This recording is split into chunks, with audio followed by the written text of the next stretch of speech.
¿Qué harías si lo perdieras todo en un solo día?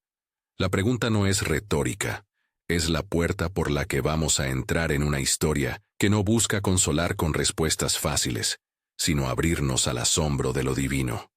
La historia de Job, del sufrimiento a la redención, comienza ahí, en el borde entre el cielo y la tierra, donde lo eterno y lo humano se miran cara a cara.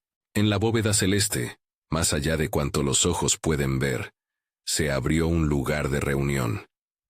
No era un juicio apenas, ni una casual conversación. Era la escena de un diálogo trascendente. Entre las voces que hablaban, el nombre de un hombre apareció. Job, un hombre íntegro, recto, que temía a Dios y se apartaba del mal. No se habló de él por rumores ni por fama vana. Se habló por el peso de su fidelidad y por la nitidez de su vida ordenada. Sus bienes, su familia, su nombre eran testimonio visible de lo que a menudo llamamos bendición. Pero donde hay fidelidad, también hay examen. Ante la sala celestial, el acusador, el que pone en duda la pureza humana, habló, no con el furor de quien desea destruir por odio gratuito, sino con la lógica del que supone que la fe humana se compra con prosperidad. ¿Acaso teme Job a Dios de balde? ¿No será que las riquezas, la protección y la honra sostienen su devoción? Fue una acusación que apuntaba al corazón de la confianza humana, que la lealtad se funda en el beneficio y no en la relación con el Creador. Dios, soberano y dueño de toda autoridad, no se dejó arrastrar a un intercambio de iguales. En su palabra hubo permiso y límites. En su sabiduría, un escenario donde la fidelidad de Job sería probada sin ser anulada. Se permitió la prueba, pero con restricciones precisas. No tocar su persona en lo fundamental, no arrebatar la esencia de lo que lo hace hombre. Así, lo cósmico tocó lo cotidiano. La historia no es una lección simplista sobre recompensa y castigo. Es, desde su inicio, un campo de preguntas sobre la naturaleza de la fe cuando la seguridad se disuelve. En la tierra, Job vivía entre bienes y respeto. Su casa era centro de reunión, su mesa un lugar de hospitalidad. Tenía 7 hijos y 3 hijas, los contornos de una familia numerosa que gozaba de las bendiciones de la vida. Sus ovejas, bueyes y siervos multiplicaban su hacienda. Su nombre era sinónimo de prosperidad. Pero lo que definía a Job no era simplemente su abundancia, era su actitud ante Dios. Cada día, ante la posibilidad de que sus hijos hubieran dicho algo que ofendiera la santidad de Dios, Job ofrecía sacrificios. No confiaba en su propia justicia, ni en la suposición de ser impecable. Su temor reverente lo llevaba a interceder por su propia casa. Esa práctica revela algo crucial. La piedad de Job estaba articulada en responsabilidad y en humildad, no en arrogancia ni en confianza ciega en su rectitud. Y entonces llegó el día que cambia toda narración. Un día en el que los mensajeros llegaron uno tras otro, trayendo noticias que parecían arrancadas de pesadilla. Primero una voz. Los bueyes araban, y las asaduras de los bueyes fueron tomadas por unos saboteadores. Los siervos fueron muertos, y Job quedó solo ante la evidencia de pérdida material inconmensurable. Antes de que el tiempo permitiera asimilar, otro corrió a traer más. Fuego cayó del cielo y consumió las ovejas y a los pastores, y nada quedó entre cenizas. No hubo tiempo para lamentar una. Antes de que una tercera voz anunciara que los caldeos, con violencia, habían arrebatado las camellas y matado a los siervos restantes. Y justo cuando la historia ya parecía sin salida, un mensajero llegó con la última noticia. El viento terrible de Dios, un vendaval, había derribado la casona donde estaban reunidos sus hijos. La casa se hundió y todos murieron en un instante. En un solo día, Job perdió lo que para el mundo era su identidad, su fortuna, su protección, su descendencia. La escena que sigue no es espectáculo forzado, es un acto solemne de humanidad frente al vacío. Job se levantó, rasgó su manto, se rapó la cabeza y se postró en tierra. En el polvo, la confesión de su entrega brotó no como fórmula mecánica, sino como acto de adoración auténtica. El Señor dio y el Señor quitó. Bendito sea el nombre del Señor. No era fingimiento. Era una palabra que rasgaba la noche del dolor con una luz distinta. Aquella frase, pronunciada en medio del quebranto, no cerraba la pregunta sobre el por qué. Revelaba una decisión del corazón: seguir adorando en la pérdida. En la moral común, ese gesto podía parecer un acto de resignación o de orgullo insensato. En el relato, era la impronta de una fe que encuentra su razón más profunda no en las circunstancias, sino en la relación con el que es digno de alabanza. Pero la prueba no terminó ahí. Poco tiempo después, la desgracia cambió de faceta y se volvió personal. Malas llagas brotaron en la piel de Job, desde la planta del pie hasta la coronilla. El vigor que alguna vez lo había identificado quedó reducido a un hombre sentado entre cenizas, rascando sus llagas con un pedazo de teja. Su esposa, golpeada también por el dolor que compartía, llegó a la orilla de su fe quebrada, y en un momento de amargura venenosa le dijo: ¿Aún retienes tu integridad? Maldice a Dios y muérete. Fue una frase que pudo haber herido hasta el silencio. Pero Job, en el mismo tenor de su fidelidad, le respondió la dureza de la fidelidad. No aceptó la invitación a la blasfemia. Su respuesta, más que racional, fue testimonio de una fe que no negocia su relación con Dios por alivio inmediato. La comunidad, sin embargo, no miró desde la compasión plena. En lugar de consuelo paciente, la presencia de Job se volvió incómoda para muchos. Antes quien era buscado ahora era evitado. Su nombre, que había sido signo de confianza, se convirtió en recuerdo doloroso. Aquellos que frecuentaban su casa lo miraban con distancia. Su reputación parecía arrastrada por el polvo en que él mismo se sentaba. El aislamiento amplificó su angustia. La enfermedad hiere la carne, pero el rechazo hiere la vida social y el alma. Y entonces comenzaron los lamentos. No se trató de invectivas huecas. Las palabras de Job fueron como una música que desgarra en escalas graves. Habló contra el día en que nació, deseando la oscuridad antes de su existencia. Expresó el deseo de no haber sido arrancado del vientre. Una confesión que suena como un grito humano, que exige sentido. No buscaba una explicación teórica. Buscaba a aquel que responde a las preguntas más hondas. Planteó la desigualdad que ve. Los malvados prosperan, los impíos procrean, y sus días terminan en paz. Mientras él, justo y entregado, yace consumido por el dolor. ¿Quién puede dar sentido a una existencia así? Esa pregunta no es mera protesta. Es inauguración del diálogo más íntimo con Dios, una búsqueda de mediación, de juez, de alguien que ponga palabras sobre su caso. En ese punto de la historia, cuando el corazón está descubierto y las plegarias son casi uñas sobre la puerta del cielo, llegan sus amigos, Elifaz de Temán, Bildad el Sueo y Sofar de Naamat. No llegan con cadenas de reproche desde un inicio, sino con intención de consolar. La costumbre de la época convierte la visita en un deber de solidaridad. Vienen a llorar con él, a acompañar el duelo. Cuando lo ven, el dolor se vuelve tan palpable que no hay palabra inmediata que lo atraviese. Se sientan con él en el suelo por 7 días y 7 noches. La convención cultural de estar ante el otro en silencio, compartiendo el peso del silencio. Es una escena que enseña.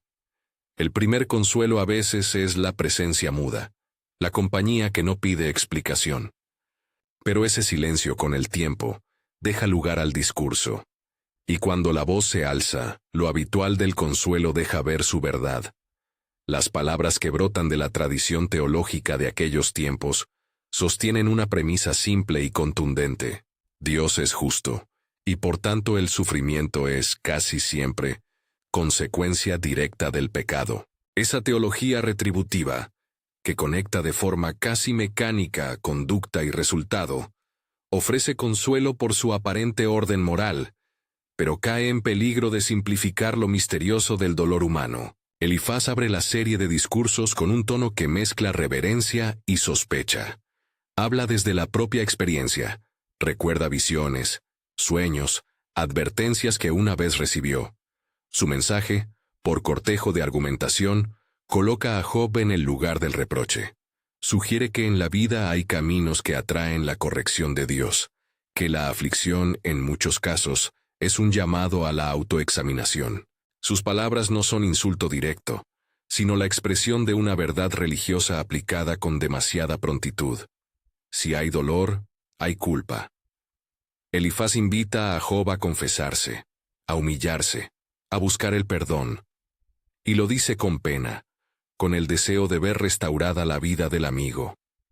Job escucha y no calla, no porque busque pelea, sino porque la voz de su conciencia mantiene su integridad en pie.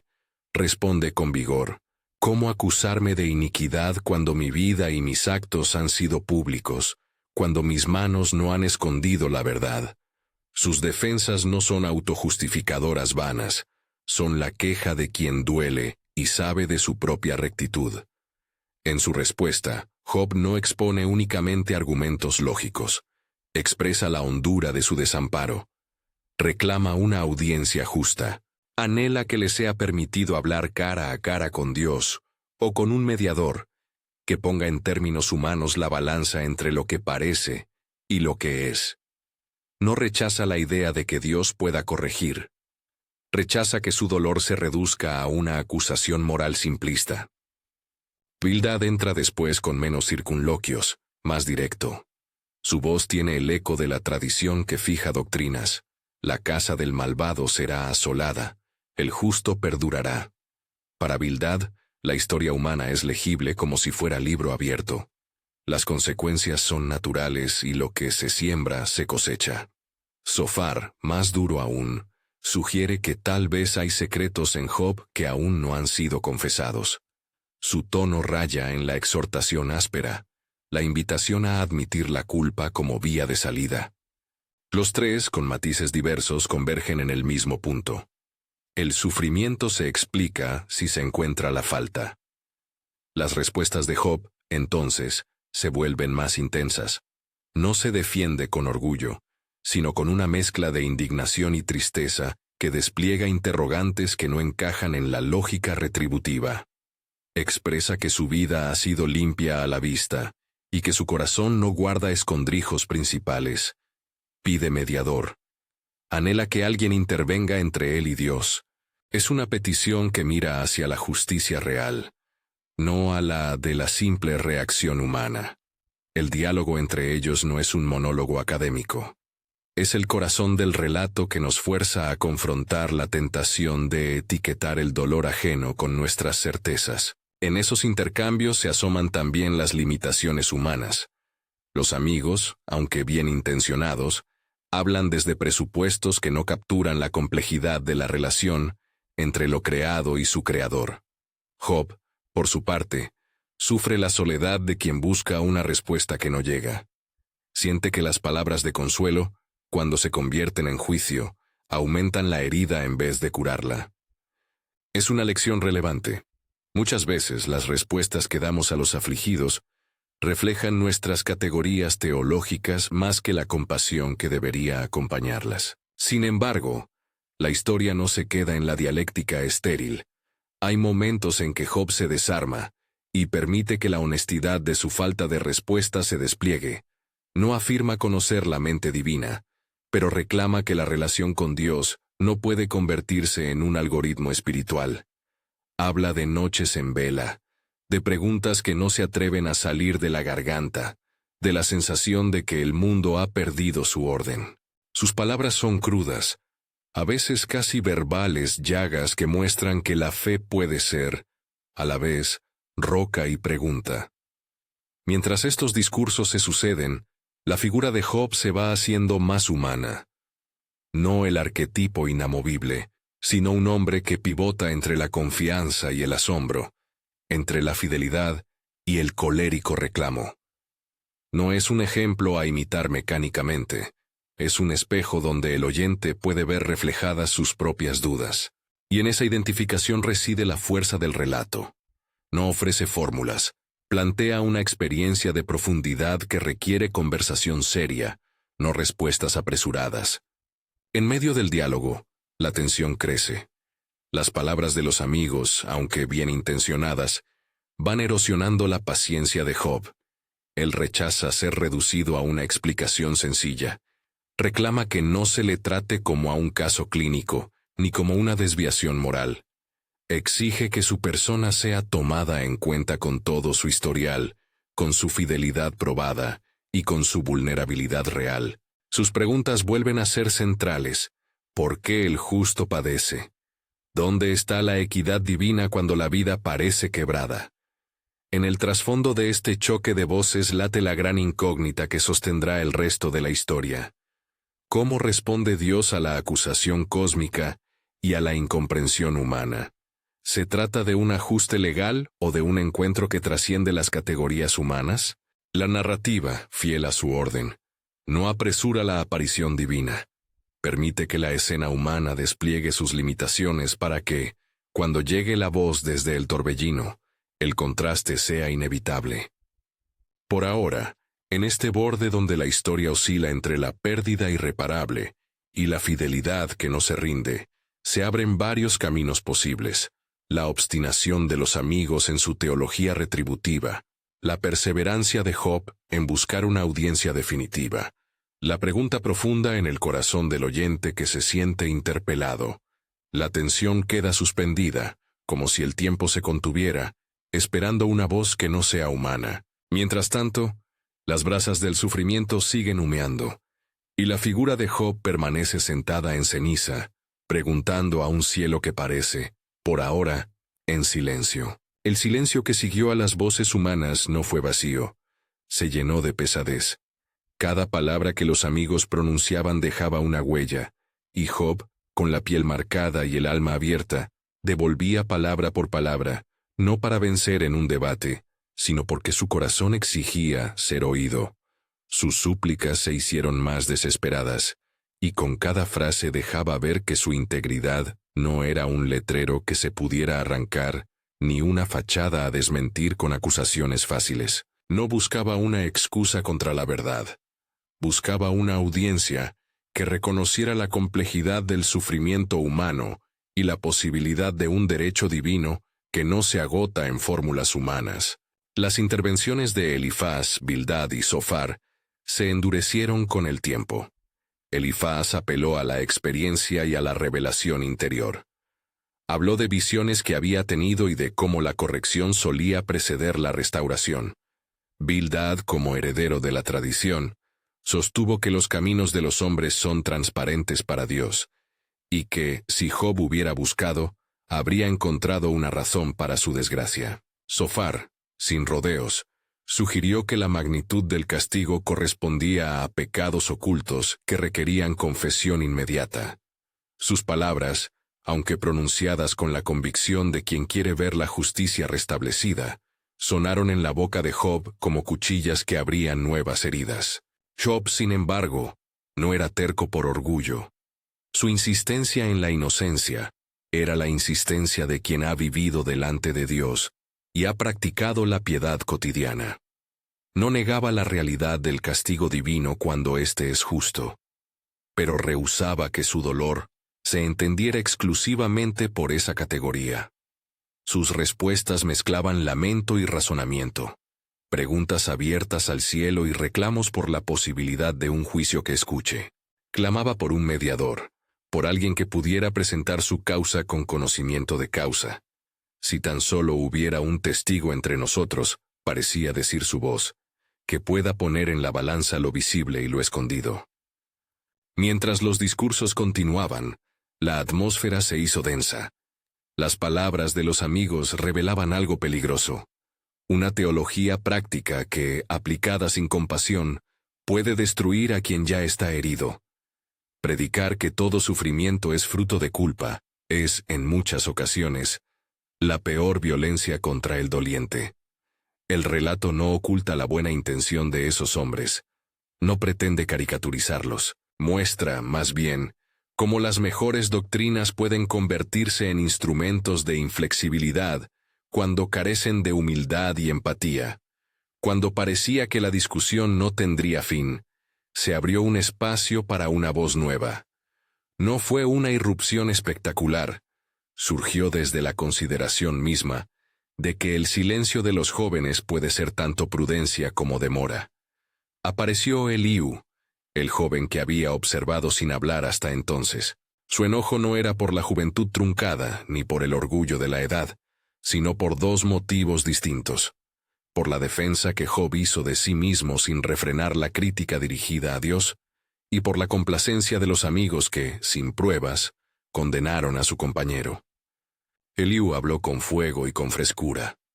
Reprendió a Job por justificarse con un lenguaje que, en su percepción, había terminado por poner a Dios a la defensiva. Reprendió a los amigos por quedarse cortos en misericordia y por su lenguaje que pretendía cerrar el misterio con fórmulas. Su discurso ocupó un terreno intermedio. Eliú no reivindicó una teología retributiva mecanicista. Reconoció que Dios obra en diversas maneras y que el sufrimiento puede ser voz, disciplina, asombro y también misterio. No intentó resolver el enigma, sino ampliar la mirada. Habló de la majestad divina que no se deja encerrar en cálculos humanos, de la posibilidad de que la corrección divina sea también educación, y de la necesidad de que el Consolador ejerza más oír que sentencia. En esa intervención se percibía un tono que preparaba la llegada de algo aún más grande. Sus palabras, en cierto sentido, sirvieron de bisagra. Reconocieron tanto la justicia de Dios como la insuficiencia de la razón humana para legislar sobre las formas de su gobierno. Y entonces, cuando las voces humanas ya habían agotado sus recursos, la escena cambió. No por un repentino dramatismo teatral, sino porque el relato se desplazó hacia una presencia que rara vez se describe sin reverencia. Un torbellino surgió del horizonte del relato, no como fenómeno meteorológico sin sentido, sino como manifestación de lo trascendente. La creación misma, que había sido invocada en las preguntas humanas, ahora se convertía en el telón de fondo de la palabra divina. La entrada de la voz del Señor no fue el anuncio de explicaciones puntuales. Fue la abertura de un diálogo que reubicó a los humanos en su lugar frente al misterio.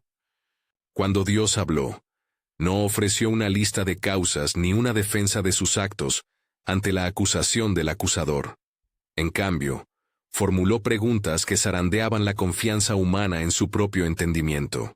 Preguntó por los cimientos de la tierra, por la expansión de las aguas, por la gestión de los astros, por el alimento de las bestias, por la sabiduría necesaria para trazar el curso del viento. Cada pregunta tenía la intención de mostrar que hay órdenes y designios en la creación que exceden la capacidad humana. Al invocar montes, mares, animales indómitos y fuerzas naturales, la voz divina llevó a Job y a sus oyentes a ver que la realidad no se limita a lo que se toca. Existe una vasta red de relaciones y poderes que funcionan al compás de un creador que gobierna mucho más allá de la comprensión humana. El relato de Behemoth, representante de la fuerza de la tierra, y de Leviatán, símbolo del mar y de la potencia que desafía el control, constituyó una de las cumbres del discurso divino. No se presentaron como explicaciones del sufrimiento de Job, sino como recordatorios de la sabiduría del Creador, al formar criaturas cuyas potestades son asombrosas. Behemoth, que se mueve entre juncos como quien habita la firmeza del suelo, y Leviatán, que se agita en las profundidades como síntoma de lo que no se domestica, fueron mostrados para que la criatura comprendiera su posición. El hombre no es árbitro de la totalidad, y su pregunta por el porqué del dolor no puede ignorar que existe una autoridad que administra el cosmos con propósitos que muchas veces están fuera del alcance de la categorización humana. Las palabras divinas funcionaron como una catequesis sobre la humildad.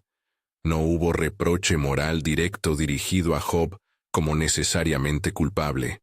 Hubo, en cambio, la revelación de una distancia enorme entre la sabiduría humana y la sabiduría divina. Las preguntas retóricas contenían una respuesta implícita. No todo lo que sucede se explica en nuestras rejas conceptuales. Y allí, en la magnificencia del discurso, Job sintió que su lugar frente a Dios no era de litigante experto, sino de criatura que reconoce su límite. El efecto fue profundo. Job, que había clamorosamente pedido audiencia y justicia, ahora se vio frente a la majestad. Las palabras que brotaron de su boca después de aquello fueron de un tono distinto. Dejaron de ser exigencias y reclamos para convertirse en confesión. Job no pretendió ahora justificar cada palabra suya, sino confesar su pequeñez. En la ceniza de su vida pronunció frases que mezclaban asombro, arrepentimiento y una entrega renovada. No se trató de un arrepentimiento teatral ante la Inquisición. Fue más bien el movimiento auténtico de un hombre que, comprendiendo la infinitud de Dios, reconoce la insuficiencia de su propia razón y la fragilidad de su mirada. La respuesta divina también tuvo otra dimensión. No solo interrogó la capacidad humana, sino que corrigió a quienes habían hablado sin amor.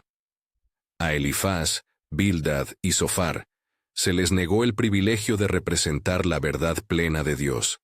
Su teología, aplicada sin compasión y con prontitud condenatoria, había fallado en hablar con rectitud. El Señor dijo, con autoridad serena, que ellos no habían dado la palabra correcta acerca de él. La acusación no buscó humillarlos públicamente por vanidad. En el relato, fue la restauración de la verdad sobre la compasión que debe acompañar a toda doctrina. Dios ordenó, entonces, un gesto de restitución, que los tres presentaran sacrificios y que Job intercediera por ellos. Este mandato tenía valor teológico y pastoral. Teológicamente, mostraba que la corrección divina no se guía por impresiones humanas, sino por una justicia que también es misericordia. Pastoralmente, proponía la reintegración. Quienes habían fallado, necesitaban ser tratados con la posibilidad de reconciliación. Y el mediador, Job, a quien habían juzgado, sería quien intercediera por ellos. La inversión simbólica fue potente. El acusado era llamado a ser intercesor. De esa manera, la narrativa rompía las expectativas. No era la venganza la que restituía el orden, sino la oración y la mediación del que había padecido. Job obedeció. No fue un acto de orgullo. Fue la culminación de la fe que había mostrado desde el principio. Su piedad no era mera posesión, sino un compromiso relacional con Dios. Se levantó, tomó el sacrificio que se le mandó y oró por sus amigos. Su intercesión no consistió en una defensa legal, sino en una petición humilde y sincera para que la equidad y la verdad de Dios se manifestaran. Esa oración, escrita con la tinta del perdón, fue aceptada. La restauración entonces siguió dos vías: la corrección para los amigos y la misericordia para Job. La restitución que vino no fue una transacción automatizada. Fue un acto soberano que manifestó la benevolencia de Dios y la bondad del orden restaurador. Dios duplicó lo que Job había perdido, no como normativa para toda tribulación, sino como signo particular de la gracia que siguió a la prueba y a la intercesión. Nuevos hijos nacieron, nuevas posesiones llegaron, y la vida material de Job se multiplicó. Más allá de los bienes, lo que se restituía era su dignidad herida y la posibilidad de una comunidad reconciliada. La narrativa subrayó que la reparación puede ser tanto externa como interna. Job recuperó familia y recursos, pero también reinstauró su lugar entre los hombres y ante Dios. Sin embargo, la historia no termina en el cálculo de bienes. El epílogo bíblico subraya algo más profundo. Job vivió días largos y murió lleno de días. No se dice que la acumulación de bienes sea la meta última, sino que la vida de Job recuperó un sentido integral. En su madurez final, la figura de Job muestra que la fidelidad no es una apuesta a la prosperidad, sino una relación que se sostiene frente a lo inexplicable y que se abre a la redención por medio de la humildad y la intercesión. Al recordar este arco, del sufrimiento a la redención, conviene detenerse en varias enseñanzas prácticas que no buscan transformar el relato en manual de soluciones rápidas, sino en brújula para el creyente que enfrenta la noche. Primero, la teología aplicada sin amor puede herir. Las palabras de los amigos no son simplemente erróneas por ser teológicas, lo son porque reemplazaron la compasión por juicio. En la práctica pastoral, tenemos la tendencia a buscar explicaciones que nos tranquilicen, y con ellas a ofrecer respuestas que, por ser cómodas, dañan. La presencia silenciosa, el llorar con quien llora y el sostener sin prejuzgar, son a menudo los primeros remedios que la Biblia parece valorar en la etapa inicial del dolor. Estar con el otro en el polvo, sin apresurar una conclusión, es a veces el acto más cristiano. Segundo, la soberanía divina no anula la experiencia humana del dolor. La voz desde el torbellino no ofreció una explicación causal que resolviera el enigma del sufrimiento, sino que ubicó a la criatura frente a la majestuosidad del Creador. Esto nos enseña que es legítimo preguntar, dolerse y buscar respuestas, pero también que la respuesta última puede ser diferente de la que nuestros esquemas expeditivos nos ofrecen. Confiar en Dios no significa renunciar a la inteligencia o a la honestidad, sino poner esas herramientas al servicio de la humildad. Tercero, la intercesión tiene poder restaurador. Que Job, el sufriente, fuera llamado a orar por sus acusadores, es una lección de magnitud ética. La oración sincera por aquellos que han fallado en el consuelo es un camino hacia la reconciliación colectiva. En el mundo contemporáneo, donde la palabra se usa para condenar con facilidad, la intercesión que sana es una práctica contracultural y profundamente cristiana. Cuarto, la redención no siempre viene bajo los términos que esperamos. En la vida de Job la restauración fue notoria y placentera, pero el relato insiste en que ese no es el patrón obligatorio para todos los que sufren. El libro no promete que cada aflicción terminará en duplicación de bienes. Promete, más bien, que el sufrimiento no es el clavo final del destino humano, y que Dios permanece suficiente aun cuando las respuestas no se alinean con nuestras expectativas. Quinto, la humildad y la confesión no son sinónimos de culpa mecánica. La humillación de Job ante la voz de Dios no fue admisión de haber sido el origen moral de su tragedia, sino reconocimiento de la pequeñez frente a la grandeza.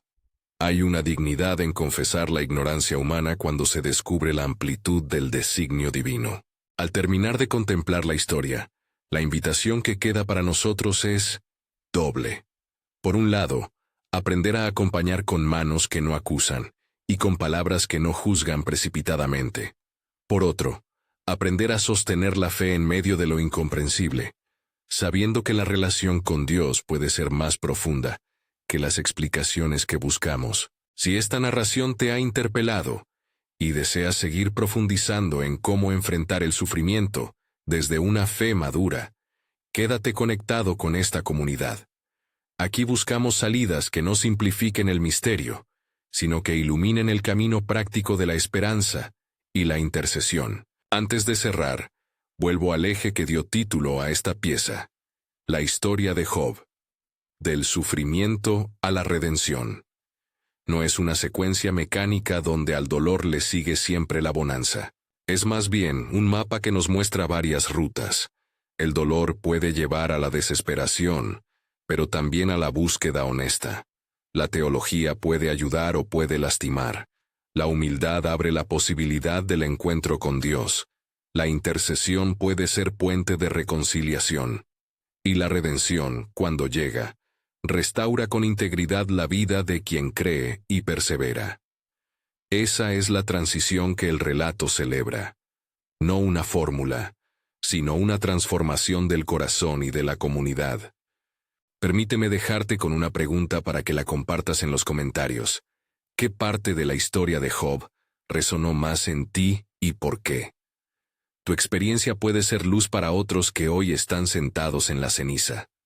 Si te ha sido útil este relato, Suscríbete para más estudios que no rehuyen las preguntas difíciles y comparte este video con alguien que necesita escuchar que la fe, aún en el abismo, puede encontrar redención.